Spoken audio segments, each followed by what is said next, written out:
blood trail led straight to his water well. Thaddeus Carmichael stood frozen at his porch steps, rifle in hand, watching crimson drops disappear into the morning shadows. Something wild had invaded his sanctuary, and by the looks of it, something wounded and desperate. 2 years of solitude on his Colorado homestead had taught Thad to read every sign the wilderness offered. This wasn't deer blood, too thick, too deliberate. This wasn't a wounded animal seeking water. This was something that knew how to move with purpose, even while bleeding. Something that understood human settlements enough to find the one source of clean water for miles. He followed the trail with practiced silence, his weathered boots finding the quietest path through the fallen leaves. Each drop told a story of pain, of determination, of something fighting to survive. The morning air carried scents he couldn't quite place. Wild sage, pine, and something else, something that made his skin crawl with an ancient warning, the musk of something primal and untamed. The trail curved around his barn, past the empty chicken coop he'd abandoned after Margaret's death, toward the old smokehouse he rarely used anymore. The blood drops grew larger, more frequent. Whatever bled was weakening, slowing down. He raised his rifle, finger resting lightly on the trigger. Then he saw her, crouched behind the smokehouse like a cornered wolf. A young woman stared back at him with eyes that held no human recognition. Her long, dark hair was matted with leaves and mud. Her clothes, if they could be called clothes, were scraps of animal hide barely covering her body. A deep gash ran along her left arm, painting her pale skin with fresh blood. But it was her posture that stopped Thad's heart. She wasn't sitting or kneeling like any person would. She was balanced on the balls of her feet, ready to spring in any direction, her hands curved like claws against the ground. When she saw him, she didn't scream or call for help. She bared her teeth and released a low, threatening growl that sent every instinct in his body screaming. This wasn't a woman. This was something that had forgotten how to be human. She tilted her head at an unnatural angle, studying him the way a predator studies prey. No fear in those wild eyes, only calculation. Her nostrils flared, reading his scent, determining if he was threat or opportunity. Blood continued to drip from her wounded arm, but she showed no acknowledgement of pain. Thad lowered his rifle slowly, his mind racing. How long had she been out there? How had she survived? And why did looking at her feel like staring into his own reflection? Something broken, something that had lost its way back to being human. A shared solitude, a parallel grief mirrored in her wild, haunted eyes. She took a step backward, her movements fluid and silent, and he realized she was preparing to run back into the wilderness that had shaped her, back to whatever pack or solitude had kept her alive. In seconds, she would vanish like smoke, and he would never know if this moment had been real or just another dream born from too many lonely nights. But something in her eyes, a flicker of pain that wasn't physical, a silent plea for understanding, made him do the one thing every reasonable man would avoid. He took a step forward. The growl that erupted from her throat promised violence. Her muscles tensed like a spring loaded with death, and Thaddeus Carmichael, for the first time in 2 years, felt truly alive again. What happened next would change both their lives forever, because some encounters are destiny disguised as danger, and some strangers carry the keys to doors we didn't even know we'd locked. Thad set his rifle against the smokehouse wall and raised both hands, palms open, the universal gesture of peace. It meant nothing to her. She watched his every movement with the intensity of a hawk tracking a mouse, her growl deepening into something that vibrated through the morning air. He gentled wild horses before Margaret died, spent hours earning their trust, learning their language of fear and survival. But this was different. This was a human soul wrapped in wolf instincts, and he had no idea which nature would win. Moving with deliberate slowness, he reached into his vest pocket and pulled out a piece of dried beef jerky. Her nostrils flared, immediately catching the scent. The growling stopped, her head tilted further, confusion replacing aggression. She understood food, but not the concept of sharing. Thad tossed the jerky halfway between them and stepped back. She didn't move for it immediately. Instead, she studied his face, searching for deception, for the trap she expected. When he remained still, she crept forward on all fours, never taking her eyes off him. She snatched the jerky and retreated to her corner, tearing into it with teeth that had clearly spent years eating raw meat. As she ate, he noticed details that made his stomach clench. Scars covered her arms and legs, old wounds from surviving in conditions no human should endure. Her fingernails were thick and yellowed, shaped by years of digging and clawing. But beneath the wild exterior, he glimpsed something that made his breath catch. She was beautiful in a way that defied explanation, not the refined beauty Margaret had possessed, but something fierce and untamed, like a storm given human form. When she finished eating, she looked at him expectantly, not with gratitude, but with the practical assessment of a predator wondering if this source would provide more food. He reached for another piece of jerky, but this time he held it out toward her. She studied his extended hand with deep suspicion. Her breathing quickened, and he could see the internal war playing across her features. Trust meant vulnerability.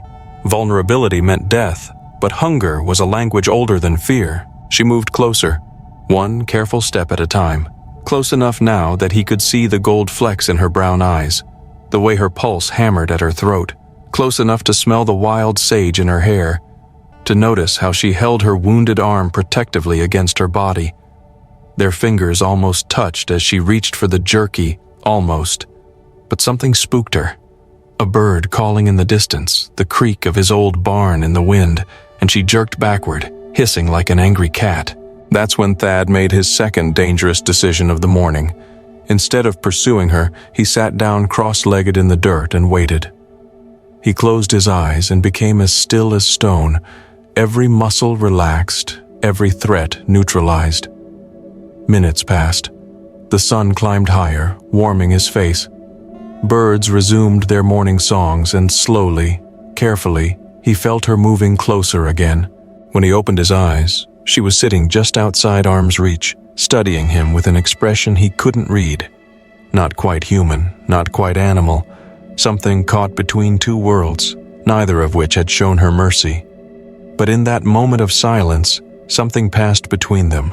Recognition, maybe, or simply the acknowledgement that they were both creatures who had learned to survive alone, two souls adrift in a world that offered little comfort.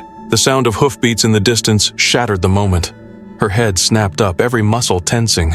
Riders were coming, and by her reaction, she knew exactly what that meant.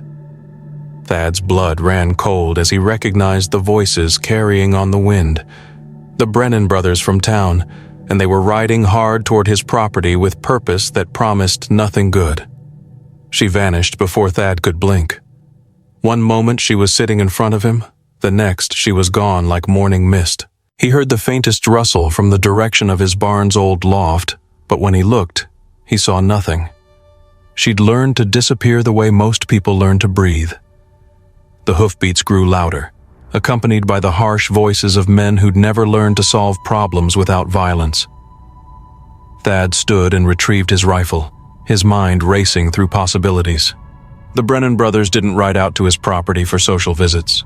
They came when they wanted something, and they usually wanted it badly enough to take it by force. 3 riders crested the hill that overlooked his homestead. Brothers Caleb and Marcus Brennan, plus their cousin Owen, men who'd made careers out of other people's misfortune. Caleb rode point, his black hat pulled low over eyes that had never reflected anything resembling compassion. Behind him, Marcus carried a coiled rope that had seen too much use, and Owen's hand rested on the pistol at his hip.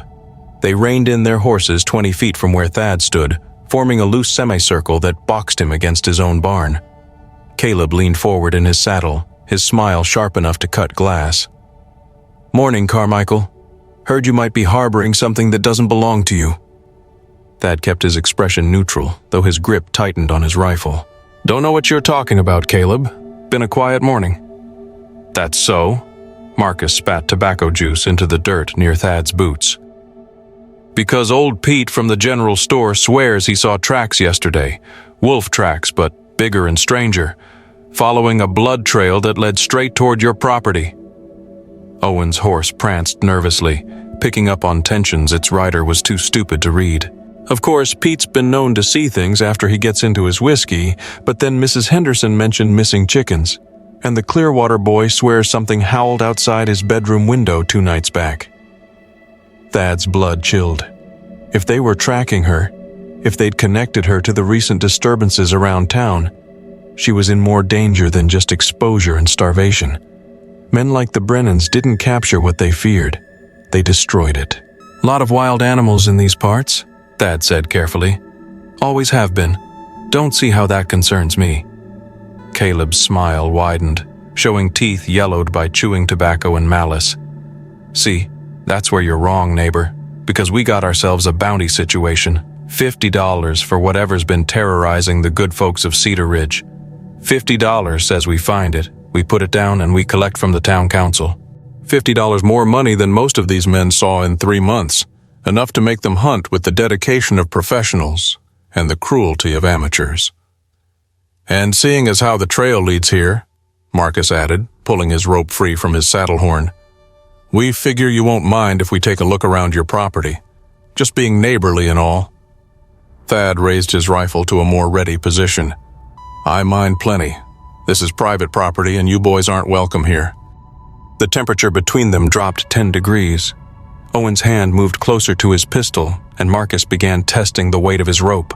But it was Caleb who worried Thad most. Caleb's eyes had gone flat and cold, the look of a man calculating angles and distances. "Now that's unfriendly, Carmichael. Downright suspicious if you ask me. Makes a man wonder what you might be hiding out here. What kind of secrets a grieving widower might keep to ease his loneliness." The implication hit Thad like a physical blow. They weren't just hunting an animal, they were hunting something they believed was human, something they could blame for their fears and collect money for destroying, and they were suggesting he was protecting it for reasons that would destroy his reputation in town permanently. A sound drifted down from the barn's loft, barely audible, but unmistakably the creak of old wood under weight. Caleb's head turned toward the sound like a bloodhound catching a scent. "Well now," he said, dismounting with practiced ease.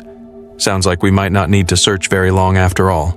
Thad stepped between Caleb and the barn, his rifle now aimed directly at the man's chest. "You're not searching anything. Get off my property." But even as he spoke, he could hear more sounds from the loft. She was trapped up there, and she knew it.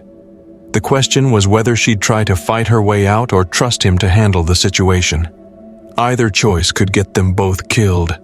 Caleb took another step forward, and Thad's finger found the trigger. One shot was all he'd get before the other two drew their weapons. One shot to decide whether he'd die protecting a stranger, or live knowing he'd fed her to wolves that walked on 2 legs.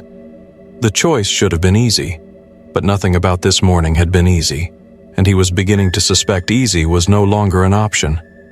The standoff stretched like a taut wire ready to snap. Caleb's hand hovered near his gun while Thad's rifle remained trained on his chest. Marcus and Owen had spread out trying to flank him, but Thad knew these tactics. He'd survived worse odds during his army days back when survival meant more than protecting empty land and bitter memories. Another creak from the loft. Caleb's smile turned predatory. "You know, Carmichael, interfering with a lawful bounty hunt carries consequences, especially when decent folks are scared to let their children play outside." Caleb's voice dropped to a whisper that carried more threat than shouting. "Makes people wonder what kind of man you really are." The accusation hung in the air like smoke from a funeral pyre. In a town like Cedar Ridge, reputation was currency, and Caleb had just threatened to bankrupt him. A widowed farmer protecting something the town considered dangerous would become something worse than a pariah. He'd become a target. But as Thad stared into Caleb's cold eyes, he realized something that surprised him. He didn't care about his reputation anymore, hadn't cared about much of anything since Margaret died. The isolation, the whispered conversations that stopped when he entered the general store, the pitying looks from women who used to call him friend, none of it mattered. What mattered was the memory of wild eyes that had looked at him without judgment, eyes that belonged to someone who understood survival without compromise, who'd learned to trust nothing and no one, yet had still reached for the food he'd offered. "Owen?" Caleb called without taking his eyes off Thad. "Circle around back. "Marcus, check the smokehouse again. Our quarry is close, and I'm tired of games."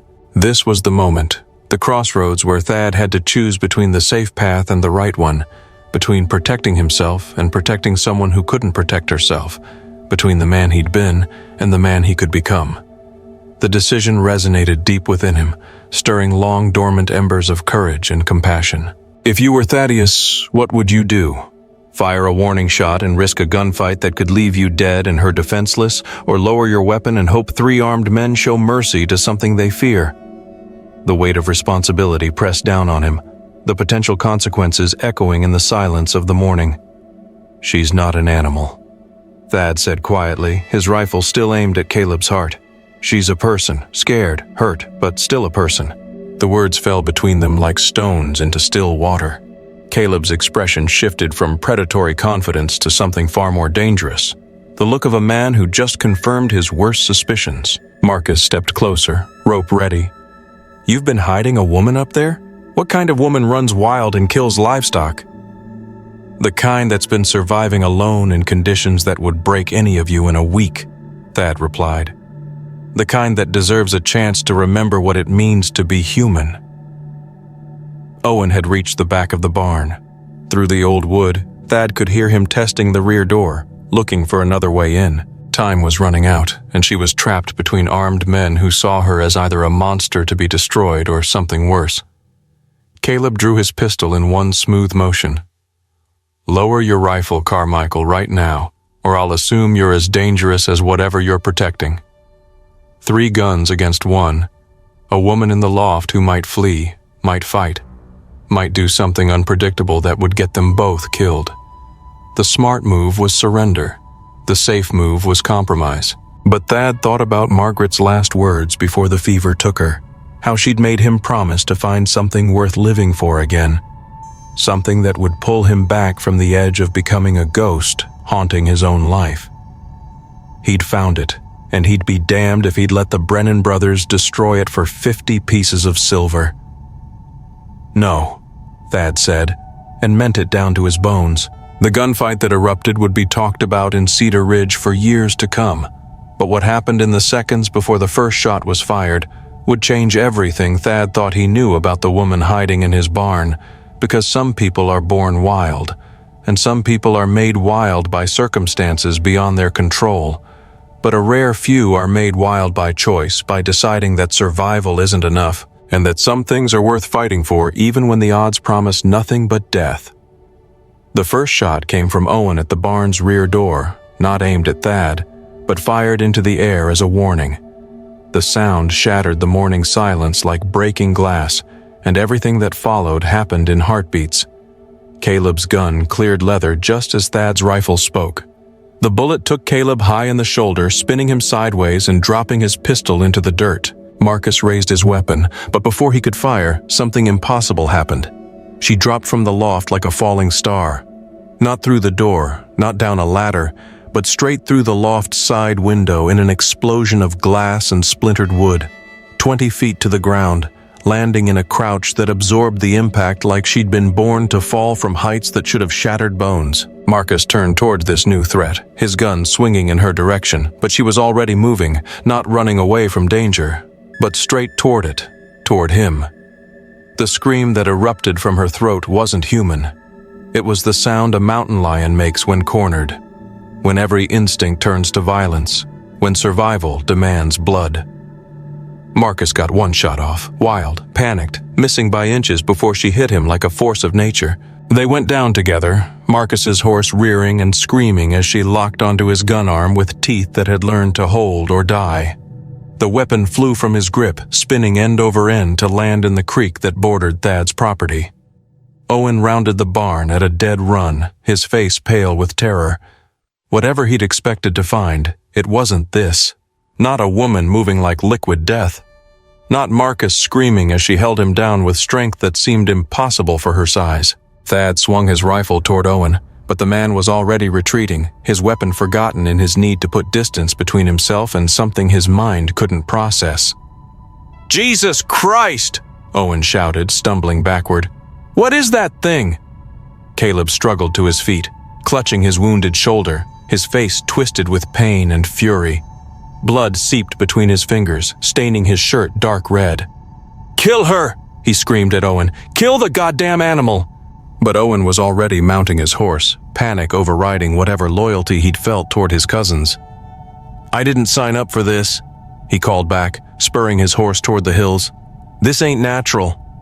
She released Marcus with a snarl and turned toward Caleb, her lips drawn back to show teeth stained with blood that wasn't hers. Marcus rolled away, clutching his mangled arm, his face gray with shock. The rope he'd planned to use on her lay forgotten in the dirt, and he made no move to retrieve it. For a moment, the tableau held like a painting of violence interrupted. Caleb bleeding and furious, Marcus broken and whimpering, Owen disappearing over the hill in full retreat. And at the center of it all, she stood like an avenging spirit, her wild hair catching the morning light, her eyes holding depths of rage that spoke of years of persecution by men exactly like these. Thad stepped between her and Caleb, his rifle still ready but pointed safely skyward. "It's over," he said, his voice carrying the authority of a man who'd seen real war. "Take your cousin and get off my property. Don't come back." Caleb's good hand moved toward a knife at his belt, but one look at her face changed his mind. She tracked his every movement like a predator watching prey, and something in her posture promised that the next man who threatened violence would find more of it than he could handle. "This isn't finished, Carmichael," Caleb hissed through gritted teeth. "Town council's going to hear about this, about what you're harboring, about what attacked us." "Tell them whatever you want," Thad replied. "But you came onto my property armed and threatening. I defended what's mine." The words surprised him as much as they surprised Caleb. What's mine? When had he started thinking of her that way? When had protecting her become more important than protecting himself? Caleb helped Marcus to his feet, and together they stumbled toward their remaining horses. Marcus's arm hung useless at his side, and Caleb's shoulder would need attention soon, or infection would finish what the bullet had started. As they rode away, Caleb called back one final threat. $50, Carmichael. Someone's going to collect it, and when they do, they'll remember who stood in their way. The sound of hoofbeats faded into the distance, leaving Thad alone with her for the first time since the confrontation began. She stood perfectly still, watching the horizon where the riders had disappeared, her breathing quick and shallow. When she finally turned to look at him, he saw something in her eyes that hadn't been there before. Not gratitude exactly, but recognition. The acknowledgement that he'd chosen her over his own safety, that he'd stood between her and men who would have destroyed her without hesitation. She took a step toward him, then stopped, her head tilted in that familiar gesture, and for the first time since he'd found her, she spoke. One word, barely a whisper, shaped by vocal cords that had forgotten human speech, but unmistakably, impossibly, a word he understood. "Kestrel," she said, touching her chest with one blood-stained hand. Her name. She'd given him her name, and in that moment, Thaddeus Carmichael realized he was no longer protecting a wild animal or even a lost woman. He was protecting someone who had just claimed her humanity back from the wilderness that had raised her. But as he watched her clean Marcus's blood from her teeth with the back of her hand, he wondered if humanity was something she could fully reclaim, or if she'd become something new entirely, something the world had never seen before, something that would need him as much as he was beginning to need her. The name hung between them like a bridge neither quite knew how to cross. Kestrel. It fit her perfectly, the sharp intelligence of a hunting bird, the wildness that couldn't be caged, the grace that came from living always on the edge of flight or fight. Thad holstered his rifle and moved slowly toward the water pump near his porch. Blood still stained her hands and mouth, and while part of him understood the violence had been necessary, another part worried about what she might do if threatened again. He worked the pump handle until clean water flowed, then gestured for her to come closer. She approached with the same careful calculation she'd shown earlier, but something had changed. The desperate edge was gone, replaced by a curious weariness that seemed almost human. When she reached the pump, she didn't immediately understand its purpose. Her head tilted as she studied the flowing water, clearly puzzled by the concept of water appearing from metal and wood. Thad cupped his hands under the stream and brought water to his own face, washing away the dust and tension of the morning. She watched intently, then mimicked his movements. But when the cold water hit her skin, she jerked back with a sharp intake of breath, eyes wide with surprise. It struck him then. She'd probably never experienced clean, cold water from a pump. Her survival had depended on creek water, rain puddles, whatever nature provided. This simple convenience was as foreign to her as her wild existence was to him. She tried again, this time prepared for the cold shock as she washed the blood from her hands and face. Thad caught glimpses of the woman beneath the wilderness survival instincts. Her movements became more deliberate, less purely reactive. She even seemed to enjoy the sensation, closing her eyes as water dripped from her chin. But their peaceful moments shattered when new sounds drifted across the valley. Horses again, but more of them this time, many more. The Brennan brothers had reached town, and by the sound of it, they'd convinced others to join their cause. Kestrel's transformation was instant and complete. Every muscle tensed, her hands curved into claws, and the wild look returned to her eyes with doubled intensity. She spun toward the approaching sounds, a low growl building in her throat. "Easy," Thad said softly, though his own heart hammered against his ribs. "Easy, girl." Through the trees, he counted at least 6 riders, maybe more, men from town who'd heard the Brennan brothers' version of events and decided that $50 was worth the risk. Men who'd convinced themselves they were hunting a monster, not a person. Kestrel backed toward the barn, her eyes darting between escape routes. But Thad knew running would only delay the inevitable. These men would track her until they found her, and next time, she might not have advanced warning. "Listen to me," he said urgently, moving to block her retreat. "They'll hunt you forever if you run, track you down like an animal and put you in a cage or worse. But if you stay, if you trust me, we can show them you're not what they think you are." She shook her head violently, understanding more than he'd expected. Her experience with humans, except for him, had taught her that groups of men meant pain, fear, and probably death. Every instinct screamed at her to flee. The riders crested the hill, and Thad's stomach dropped. Sheriff Watson led them, his badge glinting in the sunlight, his face grim with purpose. Behind him rode Deputy Carson, the town mayor, and 4 more men Thad recognized from church services he no longer attended. Respectable men who'd convinced themselves they were protecting their community. Sheriff Watson had always been fair but inflexible. If he'd come to arrest or eliminate what he believed was a dangerous animal, no amount of talking would change his mind. And with the mayor present, this had become official town business. "Kestrel," Thad said quietly, never taking his eyes off the approaching riders. "Do you understand what I'm saying? They're going to try to take you away. Kill you, maybe. The only chance we have is if you let me show them you're not dangerous." She made a sound that was half laugh, half snarl. Not dangerous? She'd just proven exactly how dangerous she could be when cornered. Blood still stained the dirt where Marcus had fallen, and her teeth still carried the taste of violence.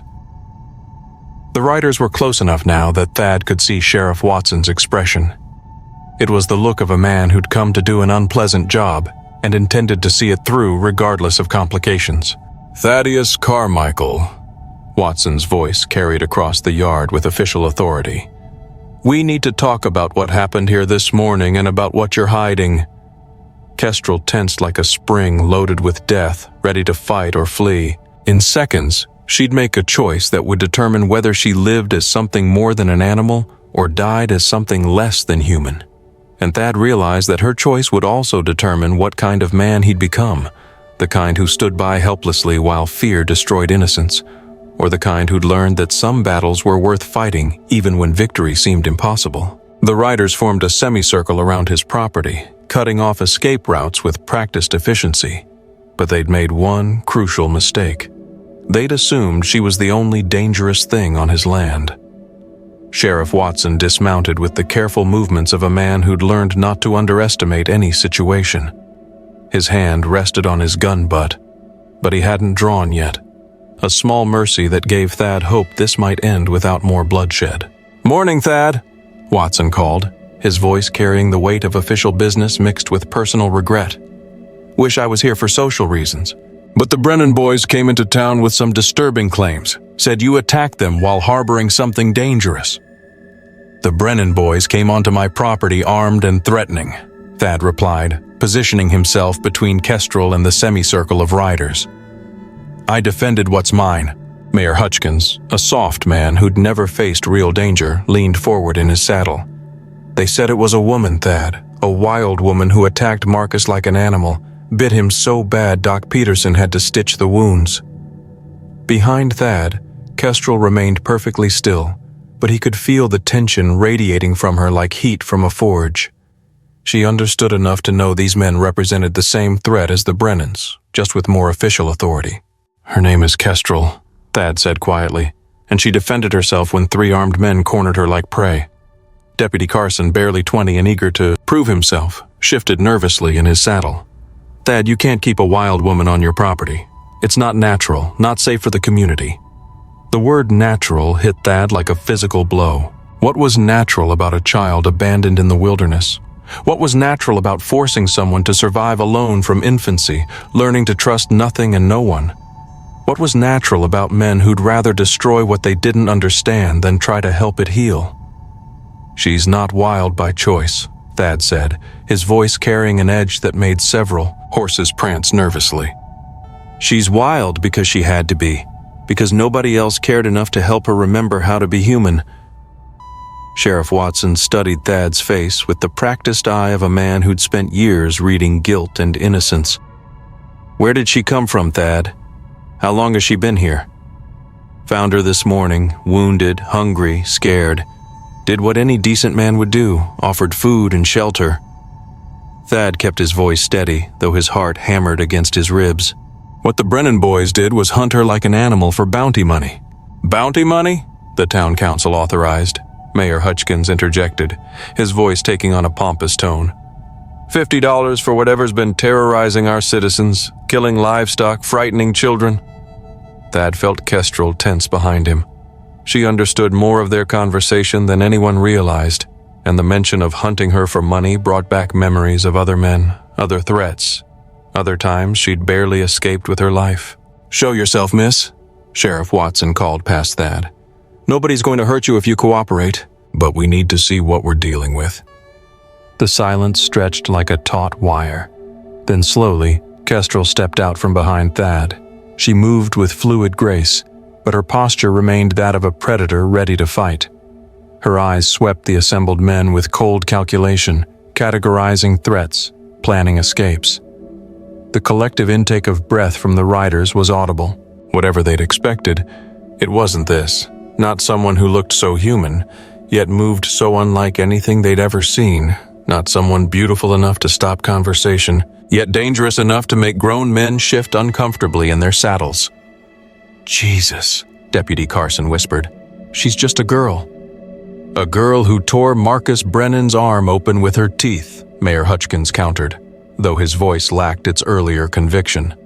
A girl who lives like an animal and attacks decent men. Kestrel's lips pulled back slightly, showing teeth that had indeed tasted blood that morning, but she didn't growl or crouch. Instead, she stood straight and met Sheriff Watson's gaze directly, challenging him to see her as human rather than beast. "What's your story, miss?" Watson asked gently. "Where are your people? How did you come to be living wild?" She didn't answer immediately. Her eyes moved from face to face, reading intentions, measuring threats. When she finally spoke, her voice was rough from disuse, but unmistakably human. "No people," she said slowly, each word carefully shaped. "Only wolves, only forest, only survive." The simple honesty of her words hit the assembled men like a physical blow. This wasn't a monster or a wild animal. This was someone who'd been abandoned and forgotten, someone who'd spent years learning to exist in conditions that would have killed any of them within days. But Mayor Hutchkins wasn't ready to abandon his position. Regardless of her circumstances, she's dangerous. The attack on the Brennan boys proves that. We can't have someone unpredictable living near our town. Thad's voice rose with righteous anger. 3 armed men cornered her like prey and she defended herself. What would any of you do in the same situation? Sheriff Watson held up a hand for silence. "The question is, what happens now, miss? Can you live peacefully among people? Can you control your instincts when threatened?" Kestrel looked at Thad, something passing between them that none of the other men could read. Trust, maybe, or simply the recognition that their fates were now intertwined, whether they chose it or not. "Learn," she said finally. "Want to learn." The two words carried more weight than any speech. She wasn't just talking about learning to live among people. She was talking about learning to be human again, to reclaim something the wilderness had taken from her. But before Sheriff Watson could respond, the sound of approaching hoofbeats shattered the moment. New riders crested the hill, and Thad's blood turned to ice when he recognized the lead horse.